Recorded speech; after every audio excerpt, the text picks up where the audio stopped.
வணக்கம் ஆனந்த் பாபு. அங்கிருந்து சிசிடிவி காட்சிகளின் அடிப்படையில் மர்ம நபர்களை அடையாளம் காண முடிந்ததா? விவரம் என்ன? வணக்கம் பரிதா. பெங்களூருவில் துப்பாக்கிகளுடன் முகமூடி அணிந்தவாறு தங்க நகை கடைக்குள்ள புகக்கூடிய கொள்ளையர்கள் உரிமையாளரை மிரட்டி தங்க நகைகளை கொள்ளையடித்து சென்ற சம்பவம் சிசிடிவி காட்சியில் பதிவாகி பரபரப்பு ஏற்படுத்திருக்கிறது.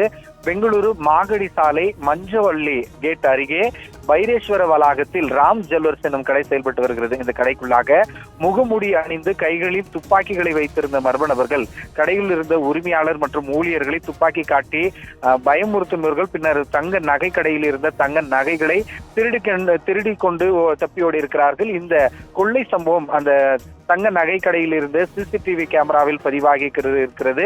இந்த சம்பவம் குறித்து நகைக்கடை உரிமையாளர் மதநாயக்கநல்லி காவல் நிலையத்தில் தங்க நகைகள் திருடப்பட்டது குறித்தும் துப்பாக்கிகளை காட்டி மிரட்டியது குறித்தும் புகார் அளித்திருக்கிறார். புகாரின் பேரில் போலீசார் சிசிடிவி கேமரா காட்சிகளை கொண்டு கொள்ளையர்கள் குறித்து தேடி வருகிறார்கள். கொள்ளையர்கள் முகமூடி அணிந்திருந்ததால் யார் என்பதற்கான அடையாளம் காண முடியாமல் இருக்கிறது. இந்த நிலையில் பட்டப்பகலில் இந்த பெங்களூரு பகுதியில் முக்கியமான சாலையாக இந்த மாகடி சாலை இருந்து வரும் நிலையில் மச்சவள்ளி கேட் அருகே இந்த பைரேஸ்வர வளாகத்திற்கு இருக்கக்கூடிய ராம் ஜுவல்லர்ஸில் முகமூடி அணிந்து துப்பாக்கி காட்டி மிரட்டி தங்க நகைகளை திருடி சென்ற சம்பவம் அப்பகுதியில் பரபரப்பையும் அதிர்ச்சி ஏற்படுத்தியிருக்கிறது. பரிதா.